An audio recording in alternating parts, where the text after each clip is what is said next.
بسم اللہ الرحمن الرحیم۔ توحا خالصہ کی کہانی حبیب گوہر کی زبانی۔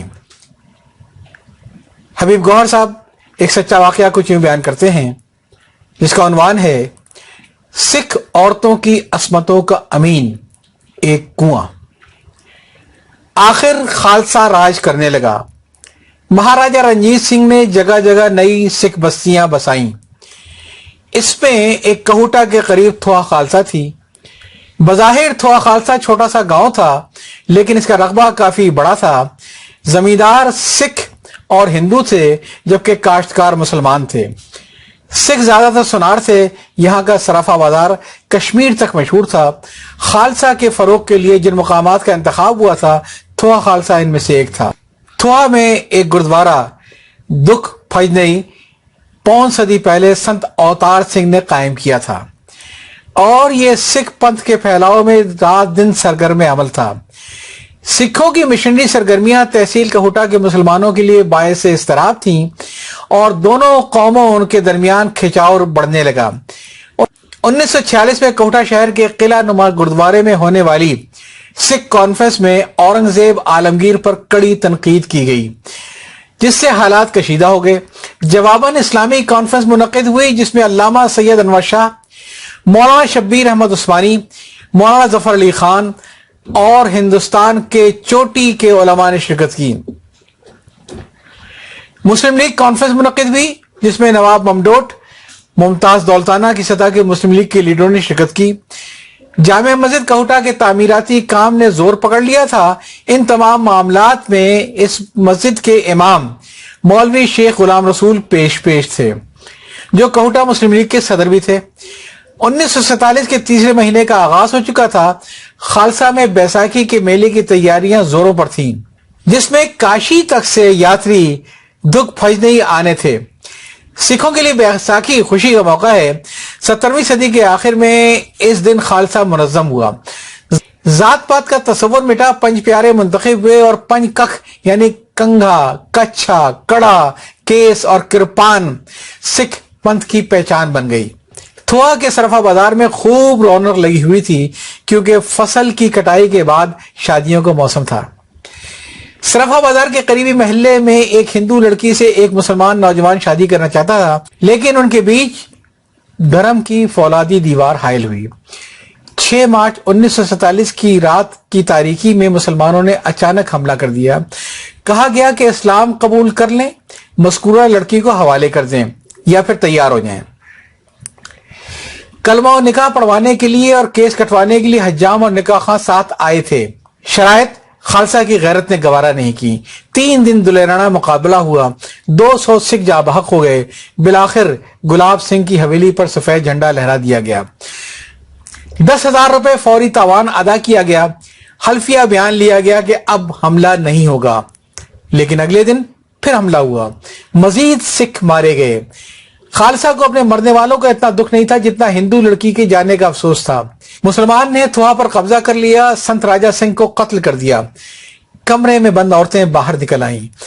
سردارنی بسنت کور نے عورتوں سے مشورہ کیا، اور سب عورتیں بچوں کو لے کر دکھ پھجنئی کی طرف جذباتی سرشاری کے ساتھ روانہ ہو گئی، جہاں ماتا لاجونتی پہلے سے موجود تھیں۔ اور پھر ستی اور جوہر کی قدیم رسم کا آغاز ہوا۔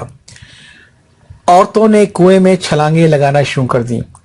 کنواں لاشوں سے بھر گیا۔ سردارنی بسنت کور نے لاشوں کے اوپر چھلانگ لگائی، لیکن پانی اتنا نہیں تھا۔ 93 عورتیں قربان ہو گئیں۔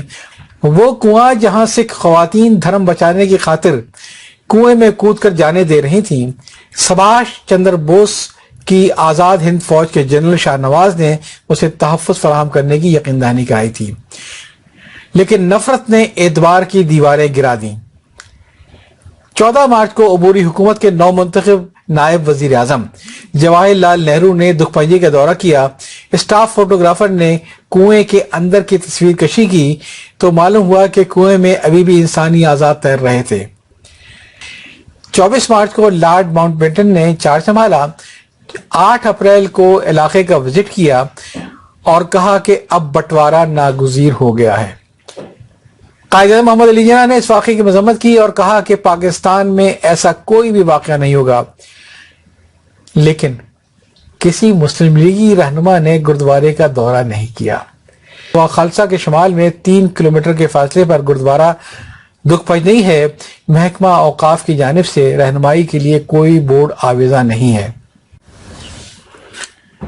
لگائیں بھی تو کیسے اور لکھیں بھی تو کیا؟ آئینہ بینی اتنی آسان نہیں۔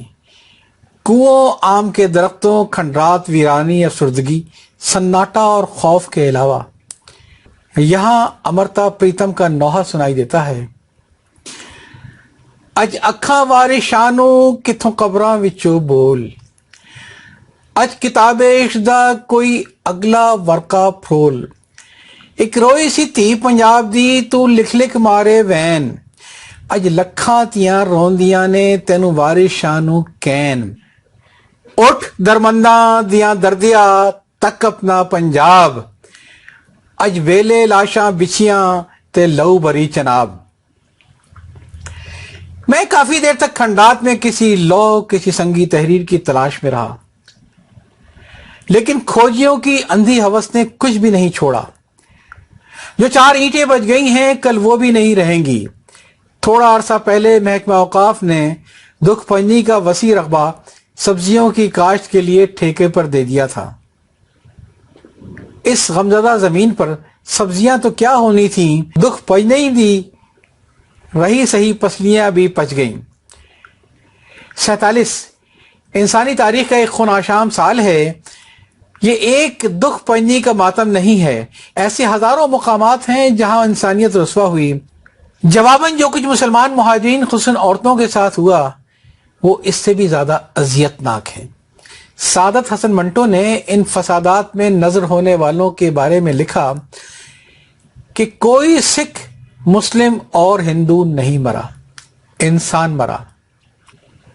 اس سے ایک قدم پیچھے ہٹیں گے تو کھوپڑیوں کے مینار، خون سے سیراب کھیت، لاشوں سے بھرے کنویں اور لہو سے لت پت ٹرینیں ملیں گی۔ تو یہ وہ سچا قصہ تھا جو حبیب گوہر صاحب نے لکھا، اور حبیب گوہر صاحب کوہٹا کے رہنے والے ہیں۔ وہ وہاں کے ڈگری کالج میں لیکچرر بھی ہیں اور اس کے علاوہ وہاں کی لٹریری سوسائٹی کے عہدیدار بھی ہیں، اور انہوں نے اس قسم کے کافی واقعات کو کور کیا۔ اس ٹائم کو کھلتے تھے صاحب نال کھتے وہ کھلتے تھے نا، سب اتنے کھتے تھے۔ اصل تکیا جناب کافی عورتوں باہر کھڑتی ہیں، کچھ عورتوں بھی جگہ نہیں سی پڑیا سا اتنے تک،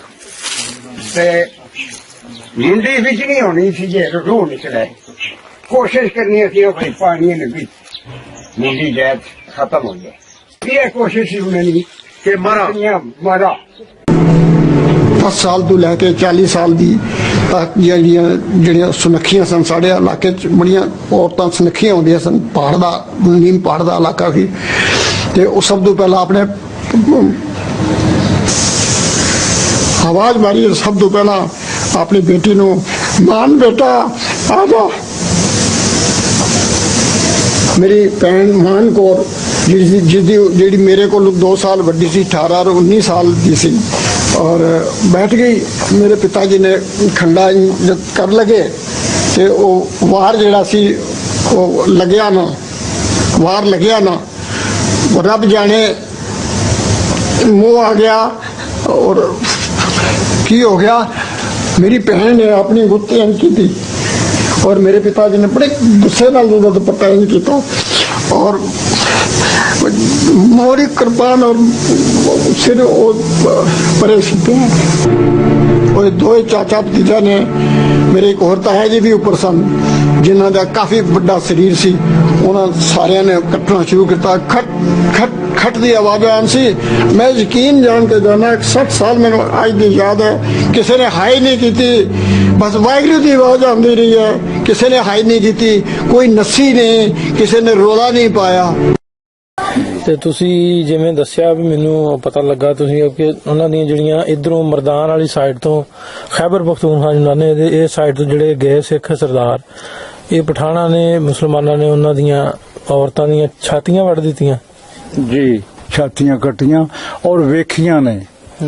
ਭਾਵੇਂ ਸਾਡਾ ਬਚਪਨ ਸੀ ਲੇਕਿਨ ਉਹ ਕਾਫਲਿਆਂ ਦੇ ਕਾਫਲੇ ਸੀ, ਯਾਨੀ ਆਮ ਔਰਤਾਂ ਦੀਆਂ ਛਾਤੀਆਂ ਕੱਟੀਆਂ ਸੀ। ਮੁਸਲਮਾਨ ਵੀ ਇਸ ਗੱਲ ਨੂੰ ਮਹਿਸੂਸ ਕਰਦੇ ਸੀ ਕਿ ਮੁਸਲਮਾਨਾਂ ਨੇ ਜ਼ਿਆਦਤੀ ਕੀਤੀ। ਜਿਸ ਵਕਤ ਉਹ ਆਪਣੀਆਂ ਨੇ ਸੂਬੇ ਪੰਜਾਬ ਦੇ ਵਿੱਚ ਤੇ ਪਰਲੇ ਹਿੱਸੇ ਦੇ ਵਿੱਚ ਫਿਰ ਉਹਨਾਂ ਨੇ ਉਹਦਾ ਬਦਲਾ ਲੈਣਾ ਸ਼ੁਰੂ ਕਰ ਦਿੱਤਾ, ਮੁਖਾਲਫਤ ਬੁਲਾਏ ਮੁਖਾਲਫਤ। ਫਿਰ ਉਹਨਾਂ ਨੇ ਆਪਣੀ ਕਾਰਵਾਈ ਪਾਣੀ ਸ਼ੁਰੂ ਕਰਤੀ। ਫਿਰ ਅਸੀਂ ਉੱਥੋਂ ਉੱਠੇ। ਕਿ ਉਧਰੋਂ ਤੁਸੀਂ ਦੱਸਤਾ ਵੀ ਜਿਹੜੀ ਨਹਿਰ ਟੱਪਣ ਲੱਗੇ ਨਾ ਤਾਂ ਨਹਿਰ ਲਾਸ਼ਾਂ 1 ਕਿਲੋਮੀਟਰ ਤੱਕ ਪਈਆਂ, ਕਿ ਉਧਰੋਂ ਬੰਦਾ ਉਹਨਾਂ ਕੋਈ ਨਹੀਂ ਛੱਡਿਆ, ਨਹਿਰ ਨਹੀਂ ਟੱਪਣ ਦਿੱਤੀ। ਤੇ ਇਧਰੋਂ ਇਹਨਾਂ ਵੀ ਆਖਿਆ ਵੀ ਹੁਣ ਕਸਰ ਅਸੀਂ ਵੀ ਨਹੀਂ ਪੂਰੀ ਕਰ ਦੇਣੀ, ਇਹਨਾਂ ਵੀ ਟ੍ਰੇਨ ਪੂਰੀ ਵੱਢਦੀ। ਬਿਲਕੁਲ ਇਹਨਾਂ ਟ੍ਰੇਨ ਪੂਰੀ ਵੱਢੀ, ਕੋਈ ਵਧੀ ਵਾਲਾ ਬਚਿਆ ਹੋਣਾ ਐ। ਹੁਣ ਅਸੀਂ ਖੁਸ਼ਾਮਦ ਕਰੀ ਜਾਈਏ, ਇਹਨਾਂ ਮੁਸਲਮਾਨਾਂ ਵੀ ਘੱਟ ਕੋਈ ਨਹੀਂ ਉਹਨਾਂ ਨਾਲ ਕੀਤੀ। ਕੋਈ ਵਧੀ ਨਾਲ ਬਚ ਗਿਆ, ਨਹੀਂ ਸਾਰੇ ਕਤਲ ਹੋ ਗਏ। ਨਾ ਉਹਨਾਂ ਕੋ ਛੱਡਿਆ, ਨਾ ਉਹਨਾਂ ਕੋ ਘੱਟ ਕੀਤੀ ਤੇ ਨਾ ਇਹਨਾਂ ਕੀਤੀ। ਸਿਰਫ ਗੱਲ ਤਾਂ ਚੱਲੀ ਹੈ ਇਹ ਮਰਜ਼ਾਨ ਚੋਂ। ਸ਼ਾਇਦ ਸਾਡਾ ਖਿਆਲ ਹੈ ਕਿ ਮਰਜ਼ਾਨ ਦੇ ਲੋਕ ਸੀ ਜਿਹੜਾ ਉਹਨਾਂ ਤੇ ਵਾਧਾ ਨਾ ਕਰਦੇ ਸਿੱਖਾਂ ਤੇ ਸ਼ਾਇਦ ਪਾਕਿਸਤਾਨ 'ਚ ਕੁਛ ਨਾ ਹੁੰਦਾ ਸਾਡੇ ਸੂਬੇ ਪੰਜਾਬ 'ਚ।